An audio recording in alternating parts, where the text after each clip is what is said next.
আপনার স্ত্রী আপনাকে নিজের ইচ্ছায় ডিভোর্স দিল, কারণ আপনার স্ত্রী আপনার সাথে সংসার করতে চায় না। সে নিজ থেকে ডিভোর্স দিয়ে চলে গেল। এখন প্রশ্ন হচ্ছে, তাকে কাবিনের টাকা দেওয়া যাবে কি না, বা সে কাবিনের টাকা পাবে কি না।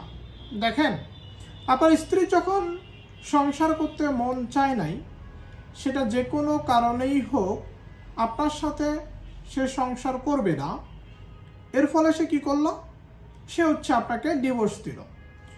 পরবর্তীতে আপনার স্ত্রী আপনার কাছ থেকে কাবিনের টাকা চাচ্ছে, আর আপনি বলতেছেন যে না, আমি কাবিনের টাকা কেন দিব, কারণ আমি তো তোমাকে ছাড়তে চাই নাই, তুমি তো নিজের ইচ্ছা আমাকে ডিভোর্স দিয়েছো। যেহেতু তুমি আমাকে নিজের ইচ্ছায় ডিভোর্স দিয়েছো, আমি তোমাকে কাবিনের 1 টাকাও পরিশোধ করব না। এভাবে আপনি ঘাড় তেরামি করা শুরু করলেন। একটা পর্যায়ে আপনার স্ত্রী এই কাবিনের টাকার জন্য মামলা করে দিল। তখন আপনি কোর্টে দাঁড়িয়ে বিচারকের সামনে বলতেছেন, বিজ্ঞ আদালত, সে তো আমাকে নিজের ইচ্ছায় ডিভোর্স দিয়েছে, আমি তো সংসার করতে চেয়েছিলাম, আমি তো সংসার করার জন্য অনেক চেষ্টা করেছি, আমার তো কোনো ভুল নাই, তাহলে আমি কেন তাকে কাবিনের টাকা দিব? তখন বিচারক কিন্তু আপনার বিপক্ষে রায় দিবে, অর্থাৎ কাবিনের টাকা আপনাকে অবশ্যই দিতে হবে। আপনার স্ত্রী যদি নিজের ইচ্ছায় চলে যায়, আপনার স্ত্রী যদি আপনাকে নিজের ইচ্ছায় ডিভোর্সও দেয়, তারপরেও কাবিনের টাকা আপনার স্ত্রী পাবে। কারণ কি দেখেন, এই যে ডিভোর্স, এই ডিভোর্সের সাথে কাবিনের টাকার কোনো সম্পর্ক নাই।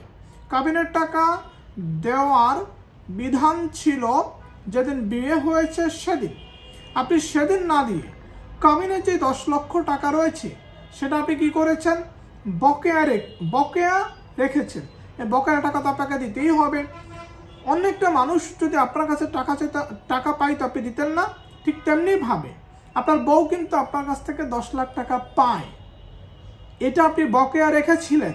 এখন আপনার স্ত্রী আপনাকে ডিভোর্স দিল কি দিল না, আপনার স্ত্রী ডিভোর্স দিয়ে অন্য জায়গায় যদি বিয়েও করে, তারপরেও কিন্তু আপনার স্ত্রী কাবিনের টাকা পাবে। আপনাকে অবশ্যই সে দেনমোহরের টাকা বা কাবিনের টাকা যেটাকে বলি, এটা অবশ্যই পরিশোধ করতে হবে, দিতে হবে।